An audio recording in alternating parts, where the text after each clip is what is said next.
Once upon a time, there was a wonderful land where animals talked and magic was real. In this land, there was one special unicorn who lived in a tower in a shining city. She read lots of books, could do all sorts of magic, and was very, very clever. One day, the beautiful princess who ruled the wonderful land sent the special unicorn away. She told the special unicorn to go to a little town to make some friends so that she wouldn't be lonely. The special unicorn didn't like the town or the ponies in it at first, but after a great evil kidnapped the princess, she and 5 other ponies set off to put right what evil had put wrong. Working together, they defeated the evil, rescued the princess, and saved the day. Furthermore, the special unicorn realized that she had indeed made some friends, and that they were the most wonderful friends any pony could ever ask for.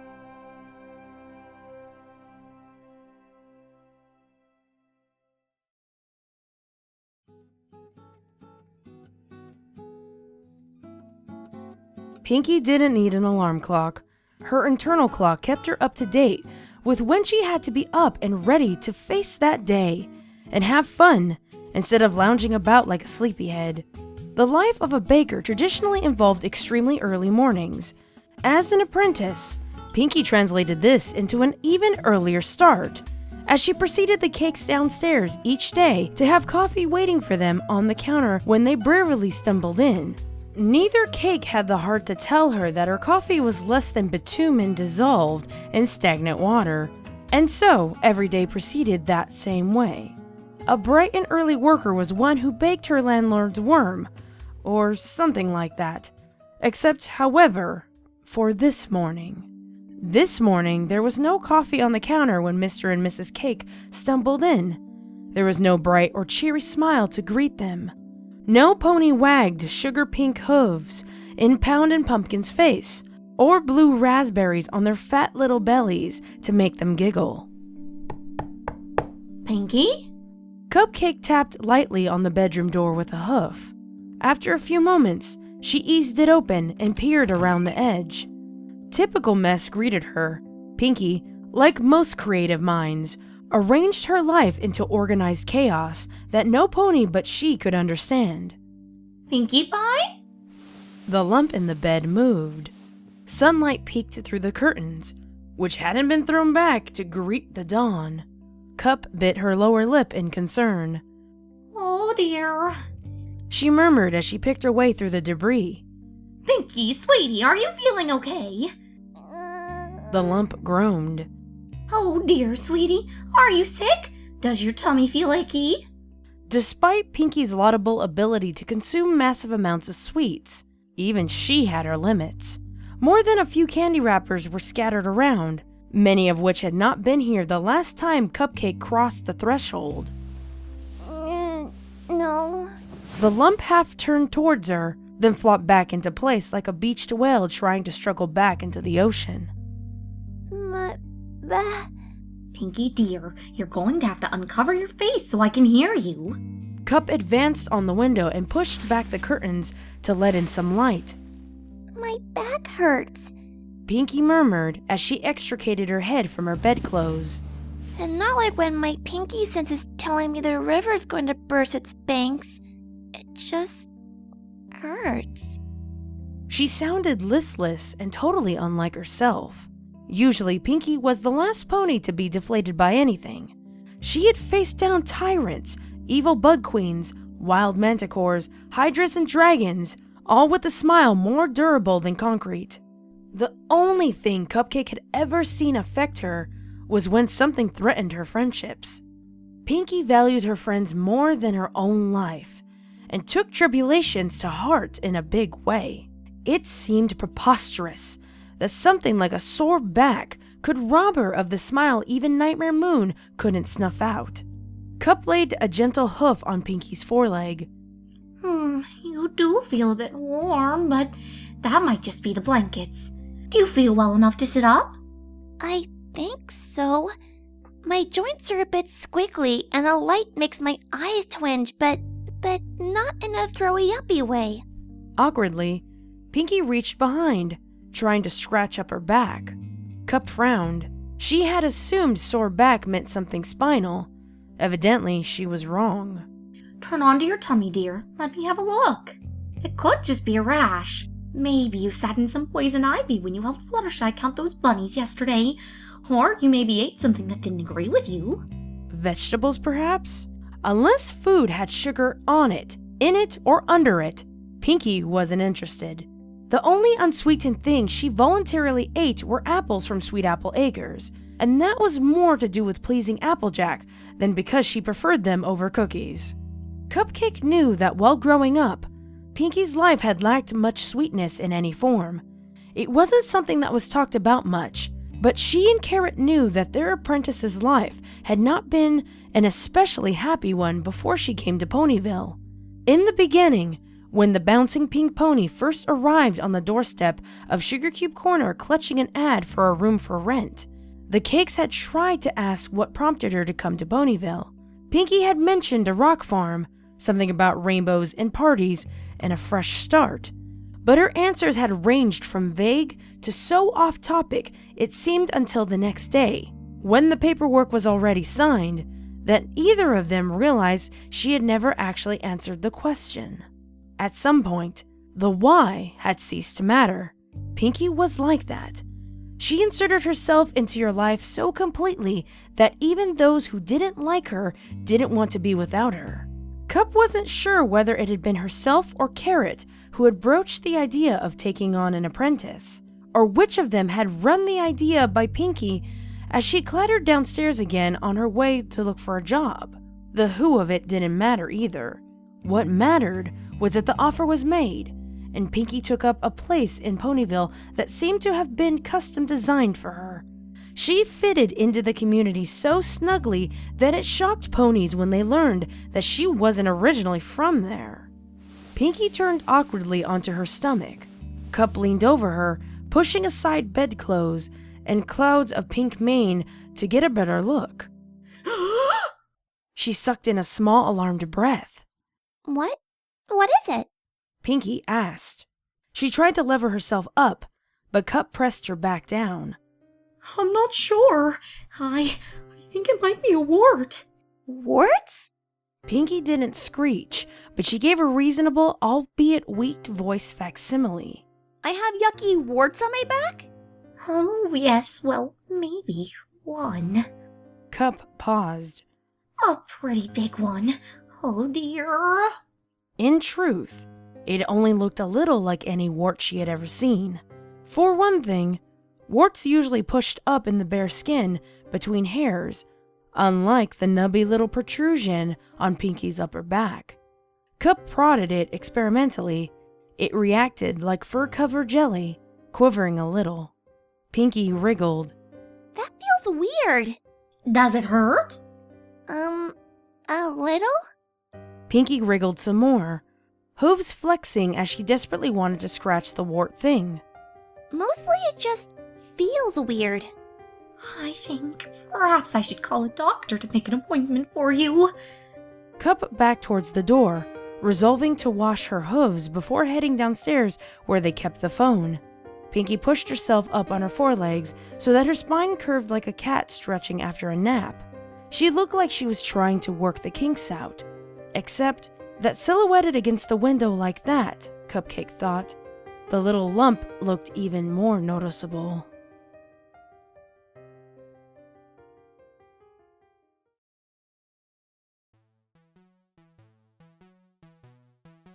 Rainbow Dash yawned on her cloud, arching into a delicious stretch.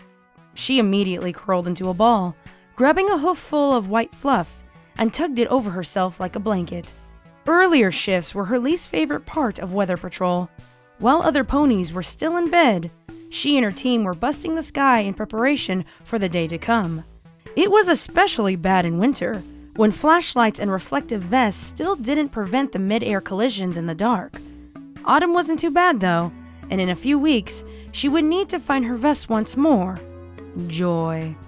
Cloudkicker and Thunderlane had worked hard on planning paperwork this week, only finishing half an hour before the deadline the previous Friday. Their maps meticulously showed which clouds were meant to be left alone, which were to be cleared, and which needed buffing up for the light showers scheduled in 48 hours' time. Wingless ponies thought rain just happened. Pegasi dragged a few rain clouds across the sky and voila! But it was more complicated than that. Rain clouds did occur naturally, yes, but more often than not, they had to be made. Regular clouds were selected, pushed into the correct place, seeded, and then left to gather moisture. You couldn't station them too high, or the air was too thick and dry. Push them too low, and they were likely to get busted by accident. Being in charge of the weather patterns meant long-term planning and precision, not just lazing around all day and sometimes kicking a cumulus, as Rainbow suspected her friends sometimes thought. Well, except Twilight. When Twilight first realized she would be staying in Ponyville, she tried to learn all she could about her friends' careers so that they had something to talk about. Unpracticed in friendship and terrified that their only connection would be fighting Nightmare Moon, she had crammed her head with as much knowledge on apple farming, weather control, baking, animal care, and dressmaking as possible. She had even skipped sleep and meals, until Spike told her friends his worries about what she was up to. Egghead. Rainbow Dash thought, an affectionate smile turning up her lips. A dark flicker at the edge of her vision made her eyes open fully, what looked like a shadow shifting on the neighboring clouds, though there was nothing up this high to cast it. What was that? She rubbed her tired eyes, but didn't see it again. Curious, she relinquished her ersatz blanket and flew over for a better look. The cloud was one selected for rain, freshly seeded, and part of the last batch she had stationed up here. At the moment, it was still pure white, though over the next 2 days, it would darken and thicken as it saturated with water. She was peering at it when some pony tapped her shoulder. Dash? She spun in place, hooves raised. Whoa! It's me! Blossomforth held up her own hooves defensively. Rainbow Dash dropped her combative stance, rolling her shoulders as if shrugging off her alarm at some pony sneaking up on her. Not many flyers were adapted enough to shrug and hover exactly in place at the same time. It was a small demonstration of her proudness that gave her the chance to gather and reassure herself that she wasn't slipping. You've been taking ninja lessons, Blossom. Blossomforth wrinkled her nose at the nickname, but let it slide. I'm all done in Sector 2. Thunderlane and Milky Way are just about finished too. How about Dizzy Twister? Rainbow Dash went through her mental Rolodex of who was rostered to be on the morning shift with her today. The weather team typically divided up into pairs of rain cloud seeding. And they're hurt? Blossomforth covered her wince well. Maybe someday she could actually fool someone. They're just finishing up. Suspicion treaded through Rainbow Dash. Define finishing up. They Blossomforth sighed. They still have half their quota to seed. Rainbow Dash rolled her eyes, just when she was ready for a nap too. Although... Would you help me help them? Blossomforth pursed her lips. I'll sign that vacation form you gave me. You said you were going to do that anyway. Well, yeah. But I'll do it today. Instead of procrastinating? Blossomforth raised an eyebrow. And then giving it back to me at the last second, too late for me to book a good hotel in time? Yeah. Blossomforth lifted her goggles off her forehead and snapped them over her eyes. She almost managed to look like it didn't hurt. Her constant efforts to look cool in front of her boss were endearing in their own goofy way. Let's go. As the two Pegasi flew away, small black lines fizzled over the surface of the cloud. They bumped into each other, crisscrossing, and knocking a few of their numbers into the sky, before they wriggled through the empty air to get back to the rest. After a few moments of hectic movement, they faded away, until it was as if they had never been there at all.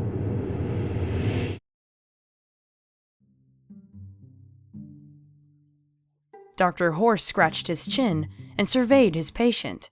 He tilted his head so far to the left that it was almost horizontal, and then abruptly snapped it to the right to do the same.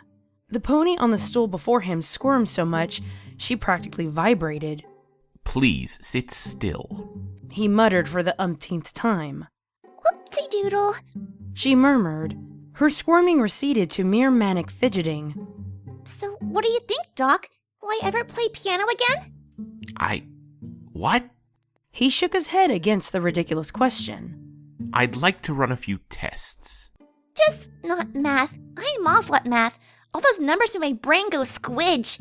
I'm pretty good at history, though. Want me to tell you how Equestria was made? No, not that kind of test. He said gruffly. He was growing more irritated by the second, partly because this patient was so exacerbating, but also because he couldn't immediately identify her ailment. It didn't quite meet the criteria for a wart, which irked him. The chills and aching joints she had complained of weren't typical of warts either. He preferred a quick-fire diagnosis that knocked queues in his waiting room down to manageable size. His mood was irreversibly proportional to the number of occupied seats outside his door. The more complicated the case, the less he liked it. While his contemporaries wished for a break in the monotony of runny noses, coughs, horn rot, and wing sprain, he longed for the days of nothing but easy-diagnosed tendom. This annoying pink pony presented a conundrum. A conundrum meant spending more time than he wanted to on her. So, is it a wart? Mrs. Cake said it might be a wart, but warts are icky, sticky, ugly, fugly, itchy, witchy things. It's not a wart. Dr. Horse said flatly. It might be a boil. I could lance it if you want. A boil? She craned over her shoulder, her expression melodramatically horrified. Boils are even ickier than warts. A boil is nothing more than an overgrown pimple. They're often caused by infected hair follicles or ingrowing fur. Bacteria from the infection forms a pocket of pus. He sighed. The consistency of this lump indicates that it is filled with liquid, which is most likely pus. If this is the case, lancing it here in a sterilized environment will prevent further infection. And I can put you on a course of antibiotics straight away to prevent any further infection. Which would solve the problem immediately and send her away faster than a hoof to the posterior. Except there were those other symptoms that she complained of that didn't tally up with a simple boil. Will it hurt? She asked, such a minor tremor to her voice that he missed it completely. I'm not a fan of hurty things. Even worse if it's the hurty squirty thing. You may feel a pinch. I'll numb the area first, and then cut a small opening in the top so that the pus can drain out. Afterwards, you'll feel much better. He considered his options. I think I'll put some gauze in the cut so that it stays open and keeps draining until it's completely clear. There seems to be a lot in there. She nibbled her lower lip. Well, I guess you're the doctor. She brightened. Do I get a lollipop at the end if I'm a good little filly? His instant reaction was to say no, but he stopped himself. Sighing, he nodded. Yes, you may have a lollipop at the end. His movements were quick and proficient. She leaned forward on the stool as he took a tiny scalpel out of the protective plastic packet, designed to make sure everything stayed sterile in the event that he needed to use it. He swabbed the protrusion with an enchanted salve to numb the area more thoroughly than any antiseptic produced by medical science. Though he was an earth pony, Dr. Horse held both regular medicine and medi-magic in equal esteem. For a moment, he considered shaving the portion of the patient's back, but then discarded the idea as redundant. Gauze and hoof, he set about lancing the, for want of a better word, boil. Then she screamed. She screamed so loud and at such a high pitch that his foreleg jerked involuntarily. The tip of the scalpel dug deeper. Not a gouge, but certainly a wider incision than he had intended.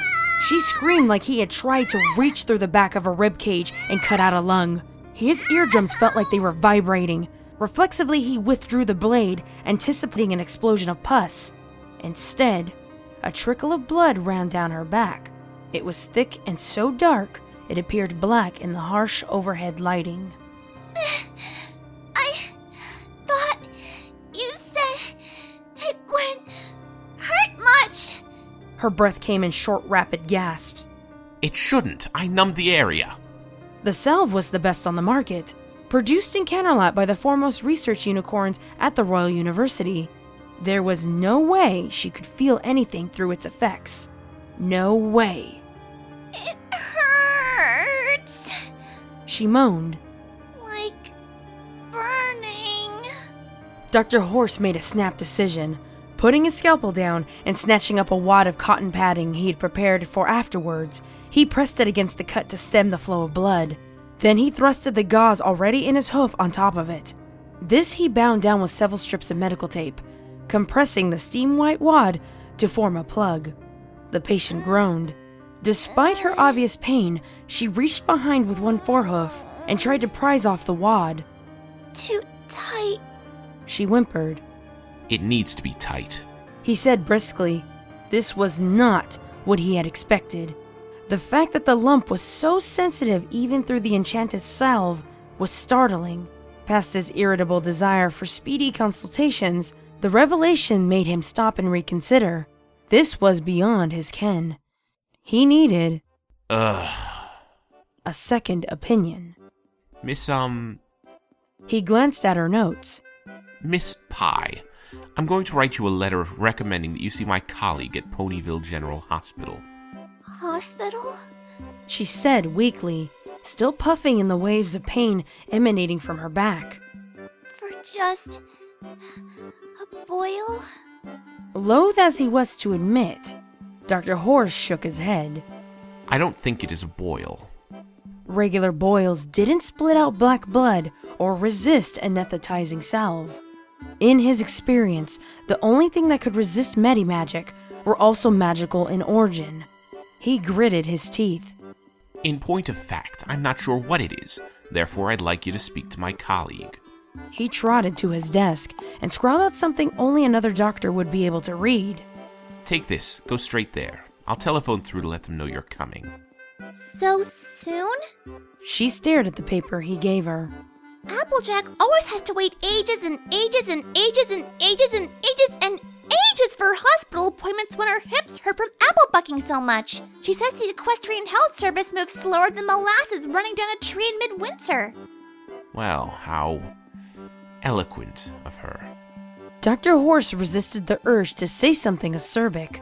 He had been warned about his bedside manner, and fought to make himself appear reassuring and pleasant to even his most annoying patients. So, straight there? Clarified the pink mare, whose name he had already forgotten. Hadn't she come with some heavyset pony? Couldn't she run back to her now instead of cluttering up his office? He nodded. Maybe Stable would be able to give more insight into her condition. Straight there. Straight as an arrow there? Yes. Straight as a crow flies there? Yes. Straight as a poker there? Yes. Straight as... Yes! Dr. Horse interrupted. Straight there now. He added in case she was unclear. She puffed out one more pained breath and hopped off the stool. Okie dokie loki! The last syllable became a shriek. Her forelegs collapsed under her as she clearly fought against the fresh wave of pain. Oh, gosh. I thought going to the doctor was meant to make you feel better. She gave a feeble giggle. Or is this opposite day? And so everything has to be opposite? On opposite day, you're supposed to wear socks on your head and... She winced, trying to get on all four hooves. And walk and talk backwards. Dr. Horse surveyed her. Never mind backwards. She was clearly walking nowhere. He pressed the intercom on his desk. Violet, can you send for an ambulance carriage, please?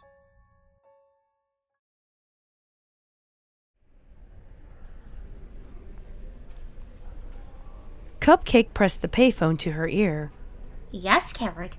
Yes, the doctor is seeing her right now. The paramedics were very kind to let me ride with her, even though I'm not technically family. Which in itself begged the question, where was her family? Cup realized with a jolt that if anything bad happened to Pinkie, neither she nor Carrot had any way of letting them know. Are you doing okay? Carrot asked, his voice laced with concern. Oh, Broken from her thoughts, she smiled into the receiver. I'm fine, honey bun. Warmth suffused her. When the ambulance carriage turned up at the doctor's and Pinkie was whisked away inside on a stretcher, Cup had begged the ponies pulling it to let her ride along. There hadn't been time to let her husband know what had been going on until now, and she found her waning confidence bolstered merely by the sound of his voice. How are the twins? Oh, fine. He said absently. I'm more concerned about you and Pinkie right now. Well, I'm right as rain, so you don't have to worry about me. She hesitated. And Pinkie? Another hesitation. Jeez. Sweetheart, what's wrong with her? Cup sighed. They don't know yet. When she went to Dr. Horse's office, she was, well, you saw us leave this morning. She wasn't up to her usual pinkiness, but she was still cheerful and she could walk by herself. She can't walk? Panic wove through Carrot's tone. It was almost unbelievable how important Pinkie had become to them, both in the few short years they had known her. Briefly, Cup wondered whether all mentors felt that way with their apprentices, or all landlords about their tenants. Probably not. So many things about Pinkie were unique. Why not something like this too? It jars her back too much. Dr. Horse tried to lance the warty boil thingy, and apparently he made it worse. And so he hoofed her off to some pony else. Now, dear, don't be so cynical. Carrot let out a short breath. Are you going to call her friends, or do you want me to do it? They'll want to know. You know how close they all are. Yes, I know. Cup glanced at the long corridor behind her. Would you mind doing it? I think I'd like to be with Pinkie while the doctor looks her over. Not that I don't trust Dr. Stable, but, well, I trusted Dr. Horse, too. Now who's being cynical? Sure thing, sweetums. I'll take care of it. She smiled. Do you know how much I love you? Not as much as I love you. Carrot blew a kiss down the phone.